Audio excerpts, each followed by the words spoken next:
facto, o comportamento dos políticos mudou com a nova forma de fazer televisão, mais próxima e mais interventiva, mas o direito de perguntar nem sempre tem sido bem aceito por quem tem a obrigação de responder.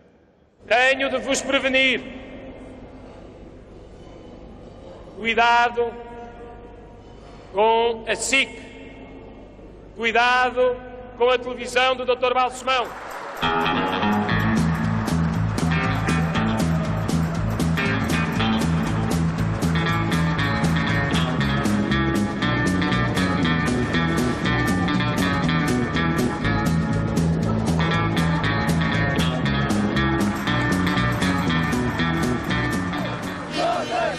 Complicado tentar chegar à fala com Manuel Monteiro, a JC, os seguranças e os próprios jornalistas dificultam o trabalho. Vamos ter calma. Agora tiraram o microfone. Deixa lá, não tiro o microfone. Cuidado! Cuidado! Eu estou a tentar fazer o meu trabalho. Está a invadir a privacidade, não é? Está a invadir a privacidade. Manuel Monteiro, preparado para viabilizar um governo socialista? Doutor, umas palavrinhas para a SIC. Gosta do... Não fala. Não fala? Não, senhor. Mas como dizer, o senhor põe uma questão, mas constituir-me como assistente, porquê e por que motivo? Porque o senhor foi eleito para representar o futebol profissional em Portugal. E ele está a ser seriamente questionado esse mundo, senhor. E quer mais que aquilo que eu tenho feito, de vir aqui exatamente à SIC, ter ido à RTP, de ter ido ao Procurador-Geral da República. O senhor quer que eu faça mais alguma coisa? Não, eu só tenho a agradecer-lhe por ter vindo ao nosso Tem a agradecer e deixa-me o aviso que eu futuramente, sendo o senhor entrevistador, não volto cá. Muito obrigado, Sr. Major. Eu tenho imensa pena, o senhor é um ótimo entrevistado. Mas eu não estou de acordo com você. Deixe-me saber os resultados. Deixem-nos saber os resultados.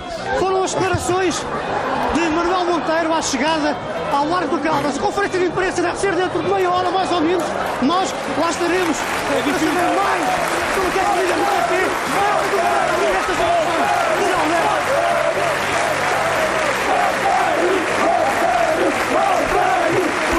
Uma verdadeira aventura na selva, esta do repórter Reinaldo Serrano, ali junto à sede do Partido Popular. Falharam todas as campanhas que me fizeram.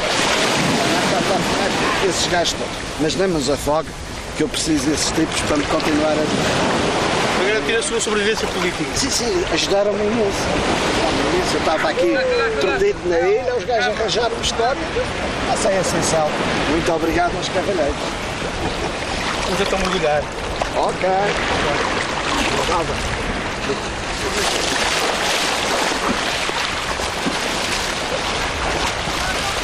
Mas eu apreciei o seu gesto de querer falar sobre o Portugal Tecnológico para ir falarmos sobre a dívida. Há muito tempo para falarmos disso e teremos ocasião para falar disso. Agora, se me permite, eu gostaria de deixar... Nesta altura é que os juros estão altos e o spread atinge recordes. O spread ainda ontem atingiu o recorde mais alto desde que Portugal entrou no euro. Você quer falar sobre isso ou se quer me deixar falar sobre o Portugal Tecnológico? Porque há muita gente... Eu preferia mais falar sobre o Portugal real em vez do Portugal Tecnológico. Bom, mas acredite, isto é o Portugal real. E não sabemos qual será o resultado final. Muito obrigado, meu senhor. Admito vetar o Orçamento do Estado.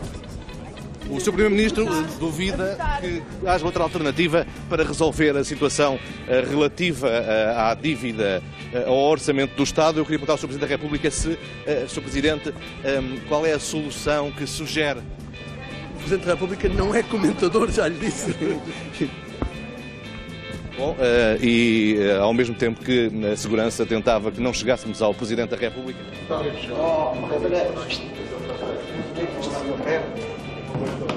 que o senhor quer? Qual é o problema? Só é problema, vai para o olho da rua logo. Mas porquê?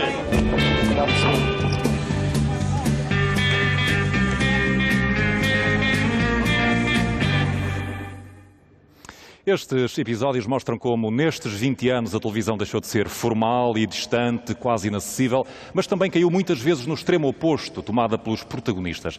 Ora, a questão, Reinaldo, é esta. Podemos falar num excesso de proximidade, de alguma forma? Eu penso que não. Podemos falar numa alteração de realidades.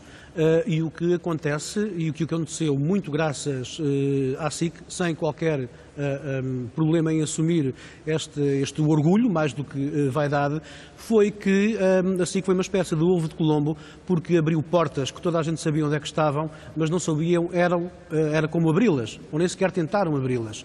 E o que aconteceu foi que a classe política, de um modo geral, se tornou não mais nem menos acessível, mas com uma acessibilidade diferente. Há um nobre inglês, cujo nome agora não me recorda, um Henry qualquer coisa desta vida, que disse um dia que não há nada de mal no facto dos políticos terem piada. Não há nada de mal em fazer piadas com os políticos. O problema é quando as piadas são eleitas. E isso é mais um problema de quem elege do que propriamente de quem é eleito. E eu acho que assim, nesse capítulo, como noutros, revolucionou de alguma forma as coisas. Eu vou-te dizer que em todas as situações que eu vivi, e faço campanhas eleitorais, fiz campanhas eleitorais desde 91, desde antes da SIC, já no Expresso, nenhuma delas foi criada artificialmente. Ou seja, o que acontece é que nós aproveitamos, no bom sentido, uma situação que temos à nossa frente, ou então percebemos que há uma certa apetência em determinado político para fazer determinadas coisas e temos que explicar exatamente às pessoas qual é a fronteira entre aquilo que é propaganda para a autopromoção daquela pessoa e o enquadramento e o contexto, neste caso, da eleição que nós estamos a cobrir. É uma proximidade que tem riscos editoriais e sobre a qual é preciso manter um filtro muito apertado por parte do jornalista. Tem de se manter um filtro muito apertado. Como eu costumo dizer, ser jornalista é ser testemunho e testemunha. Primeiro testemunha e depois testemunho, naturalmente. Desde que se saiba exatamente qual é a fronteira que se não deve cruzar, desde que se explica às pessoas que, no caso, por exemplo, de uma campanha eleitoral, é muito mais significativo para o CDS-PP ter 3 mil pessoas em Beja do que 30 mil em Aveiro, por exemplo. Desde que se seja sério. Desde que se seja sério, a mensagem passa e as pessoas aprendem a discernir exatamente o que é a mensagem, o que é a propaganda. Mas a questão também é como lidar com situações complicadas e às quais é preciso comparecer. Como lidar com uma multidão que festeja um campeonato, por exemplo, ou uma vitória eleitoral de grande dimensão. Isso é uma proximidade que tem riscos óbvios e no calor do momento é difícil lidar com isso. Como é que se faz? Faz-se assumindo exatamente tudo. O que é fundamental num direto complicado é tentar fazê-lo simples. Porque o público não é tolo. O público sabe exatamente o que é que está a acontecer. E fazendo a distinção de que nós não estamos a entrar em nenhuma maré, estamos a tentar sair dela e explicar porque é que ela acontece, e isso faz toda a diferença. No caso do PP, que me persegue há 15 anos, eu acho que foi em outubro de 95, foi um episódio completamente fortuito, a quem eu agradeço. Em que foste engolido pela multidão? As pessoas dizem que foi engolido. Eu só vi estas imagens uns anos depois, acredite-se ou não. Continuo a não perceber, porque eu fazia parte daquilo, porque é que são tão relevantes, digamos assim, mas eu, se reparar, cumpri exatamente o meu papel, expliquei o que é que estava a acontecer, só tive que o fazer gritando, porque estava a ser envolto por uma multidão, mais nada. Aí a diferença é feita por repórteres extraordinários como tu. Reinaldo, muito obrigado por teres vindo e parabéns por estes 20 anos. Muito obrigado.